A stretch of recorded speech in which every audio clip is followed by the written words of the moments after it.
नमस्कार। जैसी पत्रिका एक बार फिर आ गई है आपके खिदमत में। हमारे साथ हमारे गेस्ट जुड़ चुके हैं। आज बिहार विधानसभा चुनाव आ गए और ऐसा परिणाम आया जैसी अपेक्षा नहीं की थी। हम लोग एग्जिट पोल पर ही विश्वास नहीं कर पा रहे थे, ना कि ऐसा धमाका हुआ कि सब सन्न हो गए, स्तब्ध हो गए सारे राजनीतिक पंडित। हमारे गेस्ट हमसे जुड़ चुके हैं। परिणाम लगभग 200 और दूसरी तरफ 35 के आसपास है। परिणाम ऐसा किसी ने नहीं सोचा था। दिलकश रिजवी साहब। जी बिल्कुल, आपका एकदम सही कहना है। कल की हमारी बातचीत में हम लोगों की जो कल का आपका प्रोग्राम था उसमें जो था, तो अब इसमें कई तरीके की बातें समझ में आ रही हैं कि जैसे कि तेजस्वी जी जिन्होंने एक थोड़ा सा ओवर कॉन्फिडेंस भी दिखा उनका, और ओवर कॉन्फिडेंस का नतीजा यह था कि मुझे लगा कि हवा में क्योंकि जो रिजल्ट आया उससे लगा, और बाकी अब उससे कहने से कोई फायदा नहीं है, क्योंकि मैंने ये देखा कि इससे पहले मेरी और भी चैनलों पे बातचीत हुई थी, तो उसमें मैंने कहा था कि एक बार याद होगा आपने कि तेजस्वी ने कहा था कि SIR के सिलसिले में कि मैं बहिष्कार करूंगा, और उसके बाद एकदम खामोशी से उसको एक्सेप्ट कर लिया। उसके बाद इलेक्शन भी लड़ा। तो ये एक अजीबोगरीब मामले सामने देखने में मिलते हैं कि पहले बहिष्कार की बात की, उसके बाद एकदम से तस्लीम करके इलेक्शन लड़ा। अब उसके बाद अगर फिर भी उनके प्रवक्ता या उनके पार्टी के लोग ये बात कहें तो ये समझ में नहीं आती। और अगर आपको इस तरीके का कोई भी करना है तो आपका पूरा गठबंधन है, आप उसका फैसला पहले करिए। और जहां तक जो एक चीज हमेशा बनी रहती है ईवीएम के लिए, तो लेकिन एक माहौल और एक नजाकत जो होती है उसको भी देखना जरूरी होता है, किस वक्त आप उस बात को कह रहे हैं, क्योंकि ये धीरे धीरे कहीं ऐसा ना हो कि ये मजाक बन के रह जाए। क्योंकि अगर आप किसी भी तरीके से ढंग से उसको सामने ला के रखेंगे तो जाहिर सी बात है सभी लोग सुनेंगे। बाकी तो सबके सामने ही है जो छोटी छोटी चीजें हैं, जी, जैसे हम मीडिया है। हम हम चर्चा में ये बात तो है ही कि ओवर कॉन्फिडेंस और प्रबंधन की कमी।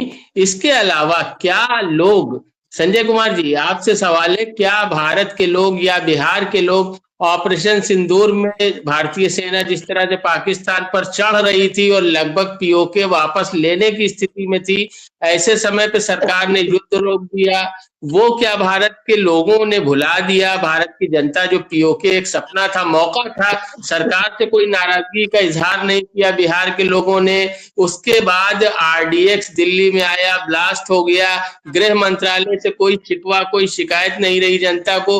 लोगों ने प्रो इनकम्बेंसी दिखाया, यानी एंटी इनकम्बेंसी आमतौर से देखने को मिलता है। लोगों ने समर्थन दिया सरकार को, और वो सरकार जो केंद्र में भारतीय जनता पार्टी की बैसाखी के तौर पर है।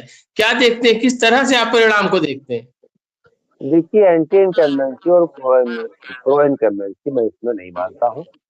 हम लोगों की कई दिन से जब चर्चा हो रही, तो भाई साहब म्यूट कर लीजिए वकील साहब। म्यूट क्या, रिप्लाई आ मैं रहा है। सिंगल से ही कर रहा हूँ। वो मुझे लगता है कहीं और से कोई कैच कर रहा है, क्योंकि मुझे एक ही मोबाइल चल रहा है इसमें। हाँ, अच्छा, जी, कल नहीं समझ पा रहे थे, आज अकेले हैं आप। कहीं से रिफ्लेक्शन आ रही है। अच्छा, तो उसमें ये है, आप देखिए हम लोग चर्चा हो रही थी कि बिहार के इलेक्शन में बदलाव के लिए वोट पड़ रहा, आवाज आ रही है। लेकिन उस बदलाव के वोट में जो फैक्टर थे जो बड़े महत्वपूर्ण थे, एक तो फैक्टर ये था कि पहला फैक्टर नीतीश कुमार और महिलाओं में उनकी फैट।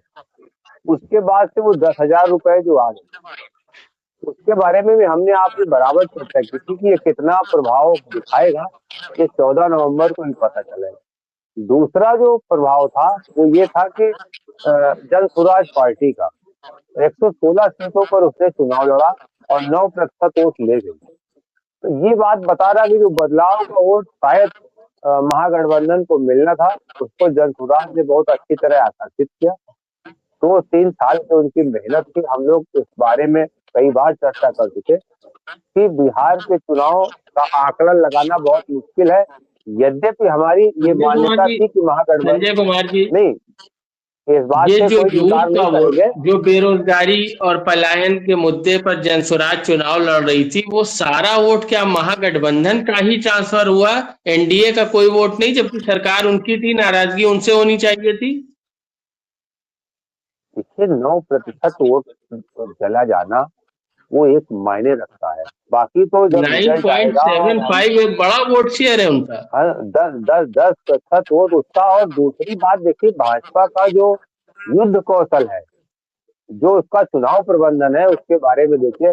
कल हमने आपने चर्चा की थी, भाई साहब ने कहा था कि चुनाव अगर ईमानदारी से होगा, तो ईमानदारी का तो हमें कोई अपेक्षा नहीं थी, क्योंकि 10-12 सरकार और एजेंसियां मिलकर, भारत सरकार, गुजरात सरकार, महाराष्ट्र सरकार, बिहार सरकार, छत्तीसगढ़ सरकार, मध्य प्रदेश सरकार, राजस्थान सरकार, दिल्ली सरकार, उत्तर प्रदेश सरकार, हरियाणा सरकार, चुनाव आयोग, और उसके बाद पैसा, मसल, पावर, कुछ सारी चीजें लगी थी। देश के गृह मंत्री अमित शाह बैठे वहां पटना में थे और दिल्ली में बम ब्लास्ट हो गया। एक टारगेट था उनका। और हमारी आपकी ये भी चर्चा हुई थी कि हम तेजस्वी की तारीफ इसलिए करेंगे कि वो 4 पार्टियों का गठबंधन लड़ रहा है और इधर पूरी मतलब आधी भारत की सरकारें और भारत सरकार से चुनाव लड़ रहे हैं। तो चुनौती तो मुश्किल थी। सूचना ये भी थी कि अच्छा, एक मजेदार बात आपने तेजस्वी की, संजय जी आपने तेजस्वी की तारीफ की, जबकि यादव वोट तकरीबन 14% है और मुस्लिम वोट 18% है। आरजेडी को लगभग 20-22% का वोट शेयर मिला, यानी ये दो जो उनके बेस वोटर हैं उनको भी साध नहीं पाए आरजेडी वाले। देखिए, महागठबंधन के पास ऐसे अगर आप देखें तो 40% वोट में से उनको वोट मिलने हैं। कुल जो 40% वोट है उसमें हमारी समीकरण देखी, उसके अतिरिक्त जो तमाम सारे समीकरण हैं, जातीय समीकरण है, और एनडीए के पास 50% में से उसको 50% मत में से उसको मत मिलने। और इस चुनाव में आपने देखेंगे जो 15-16% के लगभग वोटिंग बढ़ी, उसमें 10% उनको चला गया और 10% का फायदा भारतीय जनता पार्टी को हो गया। तो 200 से अधिक सीटें जारी। ये उनका चुनाव का कौशल है कि 10% वोट वो बढ़ा, जो वोट कास्ट हुआ। हम लोग ये आकलन कर रहे थे कि आप कहना ये चाह रहे हैं, आप कहना ये चाह रहे हैं कि 40% वोट में महागठबंधन लड़ रहा था, 40% वोटर्स के लिए ये मांग रहे थे वोट, और एनडीए 60% के साथ लड़ रहा था चुनाव। 50% के लिए उसका जो दूसरे समीकरण है वो मतलब मुस्लिम और यादव निकाल दीजिए और 10% मतदाताओं को और निकाल दीजिए, तो 50% मतदाताओं में उसकी संभावना थी एनडीए की, जिसमें कुछ भाजपा का है, कुछ जेडीयू का है, कुछ लोक जनशक्ति पार्टी का है, कुछ हम का है। तो वो 50% की संभावना में उनको वोट, 50% वोट, मतलब यूं हम माने कि जिस हिस्से में 50% सामान रखा है उसमें से उनको वोट मिलने थे। इनको तो रिजवी साहब की बात यहाँ पर सही हो रही है कि चुनाव प्रबंधन की कमी रही, तेजस्वी यादव की कमी है कि वो वोट तक अपनी बात उस वोटर तक नहीं पहुंचा पाए। सीधी सी बात है, अगर आप युद्ध में हारते हैं, चुनाव में हारते हैं और फेल होते हैं तो फेलियर तो आपकी है ना। ये तो जाहिर सी बात है कि यदि आप चुनाव में हार रहे हैं, बेशक तमाम सारे आरोप हैं, तमाम शंकाएं हैं, आशंकाएं हैं। एक बीजेपी नेता का एक ट्वीट में पढ़ रहा था, उन्होंने कहा कि बाल दिवस के अवसर पर पंडित जवाहरलाल नेहरू को ये राहुल गांधी की 95वीं हार समर्पित करनी चाहिए। ये भारतीय जनता पार्टी का तोहफा है उनके लिए।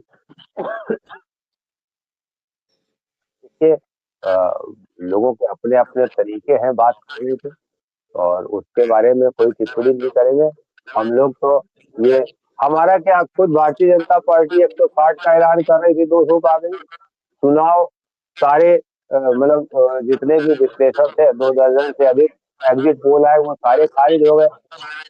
तो अब ये कितना गजब का प्रबंधन था, ये समझने वाली बात है। ये दिलकश साहब, एक माहौल देश में ऐसा बनता जा रहा है कि अगर मुस्लिम समाज के साथ कोई पार्टी हमदर्दी का रवैया अपनाती है तो शेष समाज उसके खिलाफ खड़ा हो जाता है। कहीं ये मनोभावना तो नहीं विकसित हो रही है कि सब एक ध्रुवीकरण की राजनीति शुरू हो जाती है जिसका फायदा बीजेपी को होता है? देखिए बहुत ये बात आपकी एकदम सही है। और जैसे कि आपने देखा होगा कि तेजस्वी ने जिस तरीके से MIMM को दुत्कारा, एक हिसाब और से वक्फ बिल दुत्कारा ही। फाड़ने की बात कही हाँ थी कि वक्फ बिल फाड़ देंगे। जी, तो उसके लिए जिस तरीके से उसको दुत्कारा, उस तरीके से दुत्कारना भी आप समझते हैं कि हमारे यहाँ भी मुस्लिम कम्युनिटी में भी हर आदमी पढ़ा लिखा नहीं है। एक जज्बाती MIMM से जुड़े हुए हैं लोग, मैं उनकी बुराई नहीं कर रहा, वो एक अपना कायद चुनना चाहते हैं, वो एक उनकी भी एक अपनी सोच है। लेकिन जब इस तरीके की मीडिया साथ खड़ा हो, सब तरह हो, आपको मॉडिफाई करके पेश किया जाए, उसको भी देखिए बहुत प्रमोट किया गया था कि मांगा गया है, उनसे बाकायदा मांग रहे हैं कि हमें हमें आप गठबंधन में जगह दीजिए, लेकिन वो नहीं दे रहे हैं। कुछ स्टेटमेंट तेजस्वी के आए कि अरे वो क्या कर लेंगे, कितने वोट पाएंगे। अभी आपने रिजल्ट देखा, देखिए पिछली बार जीतने के बाद भी पार्टी छोड़ दी थी और उसके बाद फिर उन्होंने 5 या 6 सीटें उनको दी। तो देखिए चार एक सीटें, वो 4 सीटें ऑल इंडिया इत्तेहाद मुस्लिमीन पार्टी जो असदुद्दीन ओवैसी की है 4 जीत चुकी है, 1 पर लीड कर रही है। ताजा सूरत हाल ये है और 1.9% का वोट शेयर है। बहुत थोड़ी सी सीटों पर लड़ने के बाद तो क्या चौंकाया है मजलिस ने? हाँ बिल्कुल चौंकाया है। और ये बात पे जरूरी ध्यान देना होगा कि आप ओवर कॉन्फिडेंस में ना आए। आपको आपने जिस तरीके से अभी आपने देखा होगा, जहां तक तेजस्वी का सवाल है, महागठबंधन का सवाल है, इन्होंने सिर्फ 2 लोगों ने प्रचार किया, इससे भी बहुत फर्क पड़ा, एक खेसारी लाल यादव और एक तेजस्वी। और उधर से आप देख लीजिए कम से कम सैकड़ों हेलीकॉप्टर उतरे, हर प्रदेश का अध्यक्ष, हर प्रदेश का एक नामी शख्सियत, योगी आदित्यनाथ जी से लेके और हर बहुत बड़ी प्रदेश का। संख्या में भोजपुरी स्टार्स आए, भोजपुरी स्टार्स बहुत आए। भोजपुरी स्टार्स के साथ जो नेता थे वो अपना अपना प्रदेश छोड़कर टाइम निकाल के आए। यहाँ तो सिर्फ अखिलेश यादव दिखाई दिए, नहीं तो बाकी इसके अलावा हेलीकॉप्टर अगर यूज किया है तो सिर्फ 2 लोगों ने यूज किया है। तो एक ये भी एक लोगों के अंदर वो बात रही कि भाई क्या आप ही एकदम सर्वे सर्वा हैं, हमारे आपके इतना बड़ा गठबंधन है, आप किसी को दूसरे को मौका, एक एक दिन में 19 18 उन्होंने जो रैलियां की। तो ये भी एक फैक्टर आया जो अब धीरे धीरे सामने आएगा, आपको सुनने को मिलेगा। दूसरी चीज एक और भी सामने आई कि जैसे कि राहुल गांधी शुरू में उन्होंने यात्रा निकाली और उसके बाद बीच में एकदम इलेक्शन से पहले गायब हो गए। प्लस एक सबसे बड़ा फैक्टर जो समझ में आ रहा है हमारे, वो एकदम हम लोगों के कल तक दिमाग में इतना ज्यादा नहीं था, वो ये था कि जिस तरीके से, देखिए कहना तो इसलिए पड़ेगा कि जो सच है उसे कहना पड़ेगा। चुनाव आयोग को इस बात पर ऑब्जेक्शन करना चाहिए था कि आप आचार संहिता चलते हुए ये जो 10,000 डोनेट किए गए हैं उसको अब चूंकि उस तरीके से नहीं लिया जाएगा, सरकार बन गई है, सब कुछ हो गया है, लेकिन ये एक तरह की प्रथा बनने वाली है। अगर इसी तरीके से होने लगी तो मजबूरन अपोजिशन को भी यही करना पड़ेगा। जो आपको याद होगा हमारे बचपने में, आप भी हम साथी रहे हैं, बचपन में आपको जरा सी बात पे कहीं पे भी अगर पैसा पकड़ा जाता था तो फौरन उसके खिलाफ FIR होती थी और फौरन एक बहुत बड़ी बात समझी जाती थी। जबकि जिस तरीके से डिलीवर्ड किया गया है वो भले एक महिला के नाम पर किया गया है, लेकिन ये एक हिसाब से आचार संहिता के अंदर नहीं होना चाहिए था। इसका भी बहुत बड़ा फर्क पड़ा, क्योंकि देखिए महिलाएं जो होती हैं वो चाहे हिंदू धर्म की हो, मुस्लिम धर्म की हो, किसी भी धर्म की हो, उनके अंदर एक प्रकार की लालच जरूर रहती है, क्योंकि उनको भी एक लिमिटेड पॉकेट मनी मिलती है जिससे उनको घर चलाना है। और एक 10,000 का अमाउंट एक अच्छा अमाउंट माना जाता है। और बिहार के हिसाब से तो बिल्कुल, जहां पर आज की डेट में अगर देखा जाए तो 5,000 से 6,000 रुपए तनख्वाह के हिसाब से लोग जिंदगी गुजार रहे हैं। तो एक ये भी बहुत बड़ा फैक्टर पड़ा। और अब तो जाहिर सी बात है कि इनको जिम्मेदारी लेनी ही पड़ेगी, और इस पोजीशन में भी नहीं है कि किसी भी तरीके की बात करें, क्योंकि एक पूरा ऊपर से लगभग 80 सीटों का नुकसान उठाना पड़ा है महागठबंधन को। और जहां तक कांग्रेस का सवाल है, कांग्रेस को भी इस बात पर ध्यान देना पड़ेगा कि वो अपनी जो जमीनी है, हाँ एक चीज और भी तारीफ करनी पड़ेगी बीजेपी की, कि ये हर जगह आपको देखने को मिलेगा कि ये बूथ स्तर के ऊपर काम करते हैं। और जितनी भी अपोजिशन में पार्टियां हैं, मेरा ये ख्याल है कि वो सिर्फ हवा में चुनाव के आने के वक्त काम शुरू करते हैं और नफसा नफसी का आलम बना रहता है। अच्छा संजय जी, देश में जो राजनीति हो रही, जिस दिशा में जा रही है, जिस तरह से एनडीए गठबंधन खासकर बीजेपी काम कर रही है, कोई उसके सामने मुकाबले पर दिखता ही नहीं। ऐसे में हमने 2 तरह की पॉलिटिक्स देखी है बीजेपी से मुकाबला करने की। एक तो राहुल गांधी का तरीका है कि सड़क पे उतरना, संघर्ष करना, तथ्यों को सामने लाना, चुनाव आयोग को चुनौती देना। दूसरा एक रास्ता है मायावती वाला, जो सरेंडर पॉलिटिक्स है, यानी उन्हें अंदाजा हो गया कि इस जाल को हम तोड़ नहीं सकते, लिहाजा खामोशी से बैठ जाया जाए। क्या ये लोकतंत्र के हित में कौन सा रास्ता आपको लगता है कि जीवित बचेगा? राहुल गांधी संघर्ष करते रहेंगे या सरेंडर पॉलिटिक्स की तरफ अब बढ़ेंगे? दिलकश भाई की बात में एक बात जोड़ दूं, फिर अब ये आपके सवाल का जवाब देता हूँ। देखिए, बिल्कुल। 11 तारीख के पहले 10 तारीख तक वृद्धावस्था और निराश्रित पेंशन बिहार में आती रही, तो ये सब court for cash for court ही है। तो ये सब चुनाव आयोग के संरक्षण में सारे काम चलते रहे। अब बात आप आए कि मायावती ने सरेंडर नहीं किया। मायावती अपने डिफेंस में मजबूरी है, उनका जो हाजमा है ना, वो ठीक नहीं है, उन्होंने इतना ज्यादा खा लिया, तो उसके कारण उनको सरेंडर ही होना पड़ेगा। तो दूसरी बात ये कि अब मामला राजनीतिक पार्टियों को नहीं, राजनीतिक पार्टियों को चाहिए कि वो चुनाव लड़ना बंद और भाजपा को कह दे कि अब तुम अपनी योजना के हिसाब से 2047 और 2050 तक राजतंत्र को इस देश में चलाओ। और अब फिर से इस देश की जनता, जैसे उसने अपने अधिकार के लिए और आजादी के लिए उसने अंग्रेजों से फाइट की थी, अब फिर क्विट इंडिया मूवमेंट हमको चलाना पड़ेगा। राजनीतिक दलों के बस की बात नहीं है, क्योंकि ज्यादातर राजनीतिक दल वही घिसे पिटे रवैये पर काम कर रहे हैं, और जबकि वो देख रहे हैं चुनाव दर चुनाव 2019 से या उसके पहले से, आप देख रहे 2014 के बाद से राजनीतिक पार्टियों ने सिर्फ सरेंडर का या अपने आप को बचाने का ही रास्ता अख्तियार किया। और सिर्फ राहुल गांधी एक निकले जिन्होंने कन्याकुमारी से कश्मीर तक की पदयात्रा की और उसके बाद लगातार अब ये दायित्व राजनीतिक पार्टियों का नहीं है, ये दायित्व देश की जनता का है। अगर जन नहीं जागेगा तो तंत्र उसको इसी तरह परास्त करता रहेगा। ये तंत्र ने जन को परास्त कर दिया। तंत्र पर आरोप लगाने से पहले ये बात भी काबिले गौर है संजय कुमार जी कि 2010 के बिहार विधानसभा चुनाव में लगभग 91 सीटें बीजेपी को मिली थी और जेडीयू को 110 के आसपास मिली थी। तब कोई सिस्टम और तंत्र पर सवाल नहीं उठाए गए थे। देखिए, तब में और आज में बहुत बड़ा फर्क है। 20 साल इनका राज रहा और आज इन्होंने जो प्रबंधन किया, जो हमारी आंखों के सामने दिखाई दे रहा है, उसको चाहे आप FIR देख लीजिए या चुनाव आयोग के भाजपा के साथ सहभागिता देख लीजिए या ट्यूनिंग कह ले उसको, जिस तरीके से भारतीय जनता पार्टी काम कर रही है, निर्देश कर रही है, वही सारा काम भारत की स्वतंत्र एजेंसियां कर रही है और उसमें चुनाव आयोग भी सम्मिलित हो गया। पैसा दो, घूस दो, कदाचार करो, अत्याचार करो, गाली दो, वायलेंस करो, चुनाव आयोग आप पूरे हिंदुस्तान में देखिए, दिल्ली में किस तरह से चुनाव प्रचार हुआ, बिहार में जो चुनाव हुआ इसमें कितना वायलेंस चुनाव आयोग ने स्वयं किया।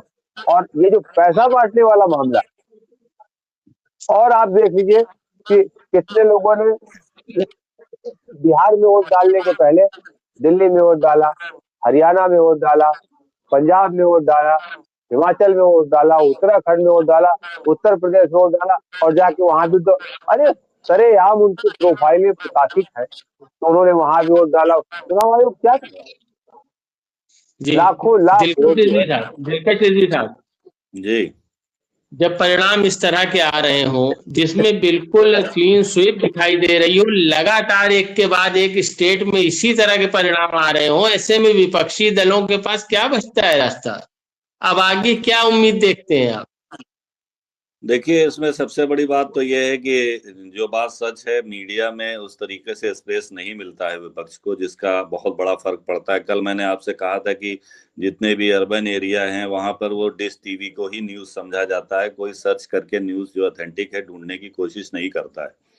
तो उस लिहाज से सबसे बड़ी बात जो अभी तक आपको देखने को मिली होगी, अगर किसी भी तरीके का कोई खुलासा करते हैं तो या तो राहुल गांधी करते हैं या इस तरीके के जो मेन नेता हैं तेजस्वी यादव या जो भी ब्रांड नेम है, तो इनको जो है अपने वर्करों के ऊपर ध्यान देना पड़ेगा कि आप लोग एसी में बैठ के काम ना करें, आप लोग बाहर निकले और अपने अपने क्षेत्र में लोगों को बताएं।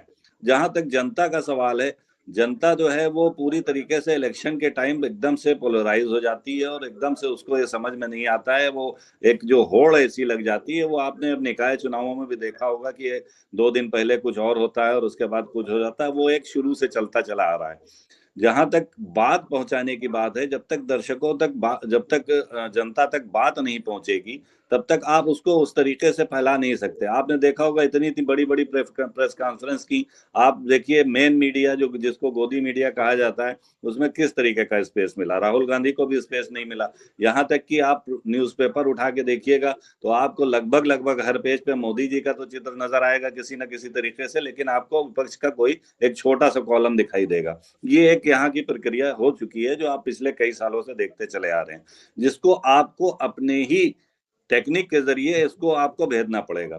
ये आप वक्ती जो 1 महीने का चुनाव का पर्व मनाते हैं, विपक्ष में लगभग मेरे ख्याल से पर्व मनाता है, जिसमें जनता को देखने में मजा बहुत आता है, बहुत अच्छी अच्छी बातें करते हैं, बहुत अच्छी चीजें सामने लाते हैं, लेकिन ये एक जो गांव के एक एक आदमी तक ये बात नहीं पहुंच पाती। उसको तो ये लगता है कि अभी जिस तरीके से मोदी जी ने कहा, मोदी जी की बात आपके पास पहुंच जाती है, तो मोदी जी जिस तरीके से बात पहुंचाते हैं उसी तरीके से आपको एक नजरिया निकालना पड़ेगा कि आप भी अपनी जनता तक वो बात पहुंचाएं, और सिर्फ एसी में बैठ कर और हेलीकॉप्टर से उड़ के और मौके से 1 महीने पहले, इलेक्शन से 1 महीने पहले आप जिस तरीके से ब्रांड बन के भाषणबाजी करेंगे, तो ये इसी तरह चलता रहेगा।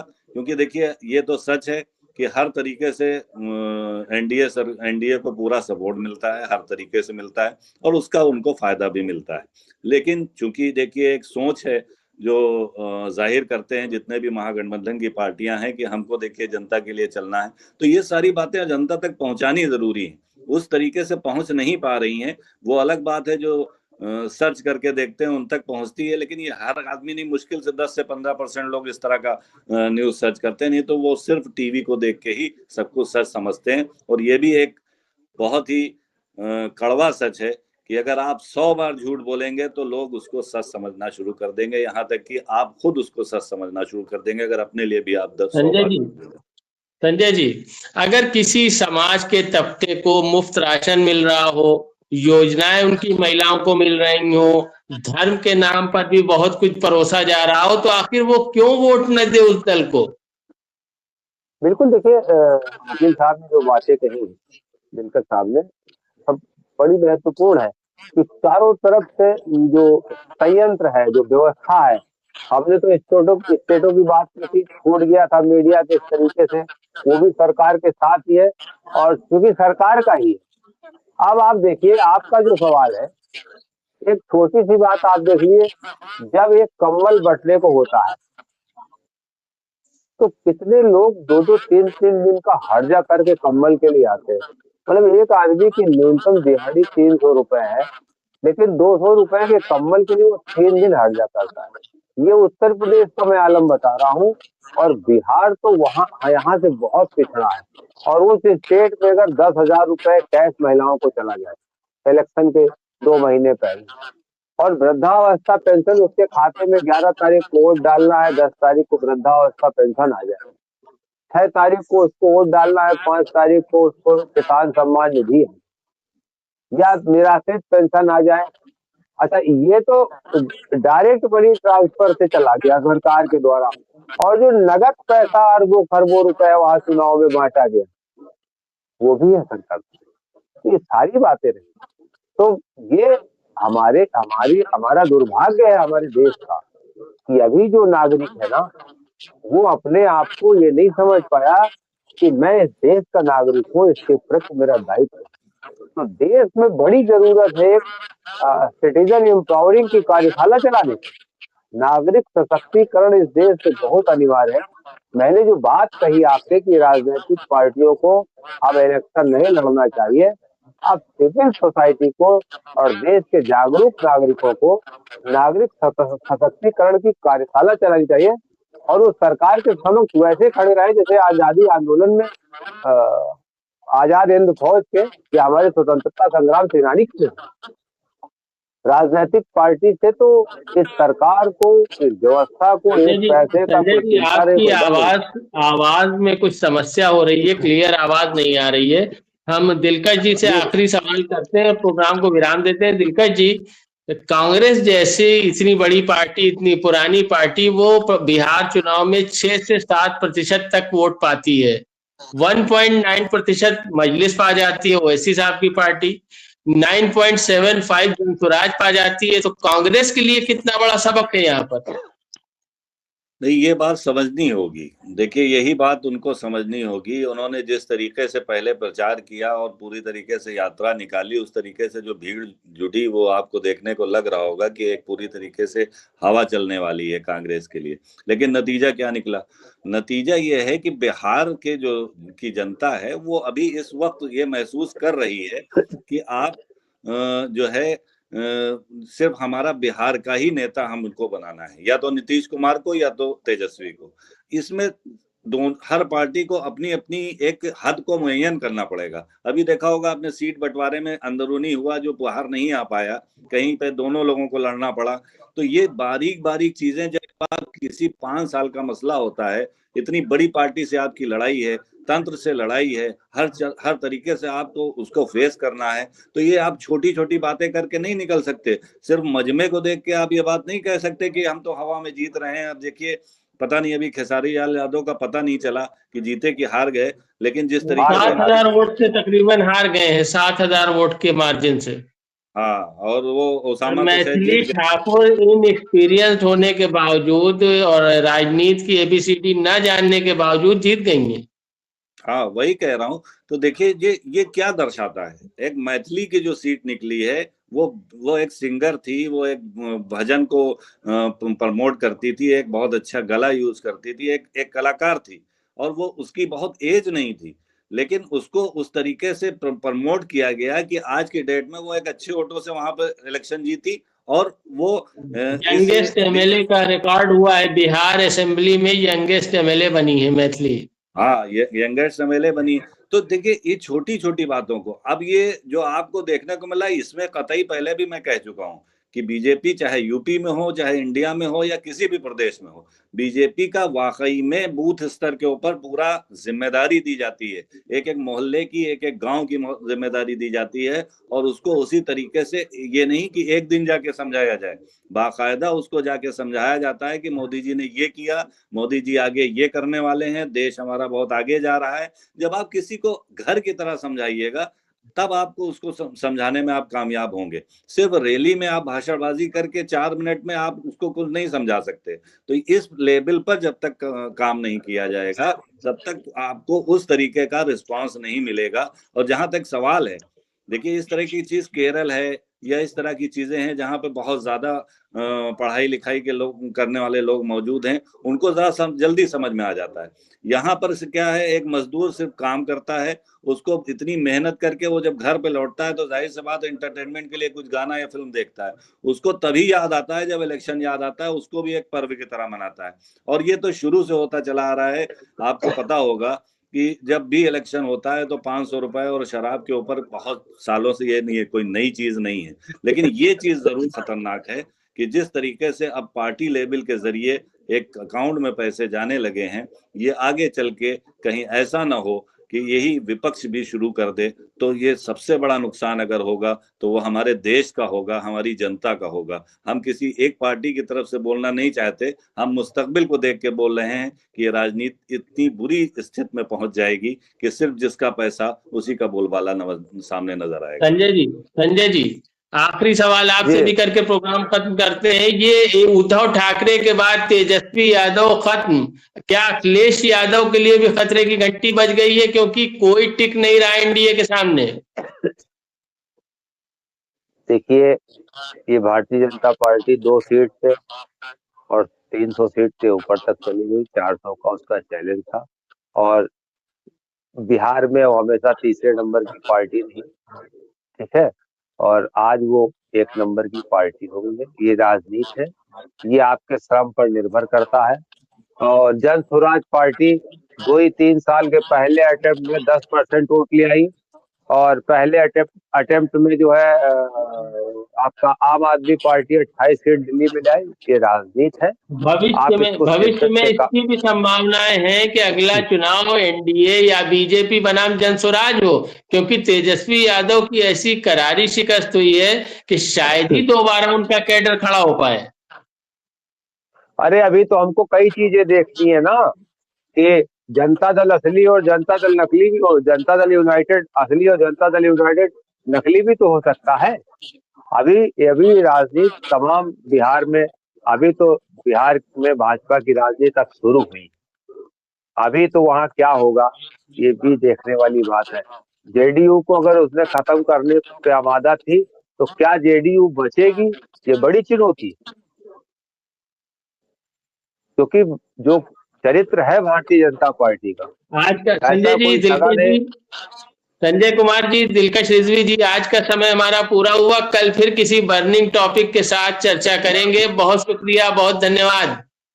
धन्यवाद सभी को, दर्शकों को भी।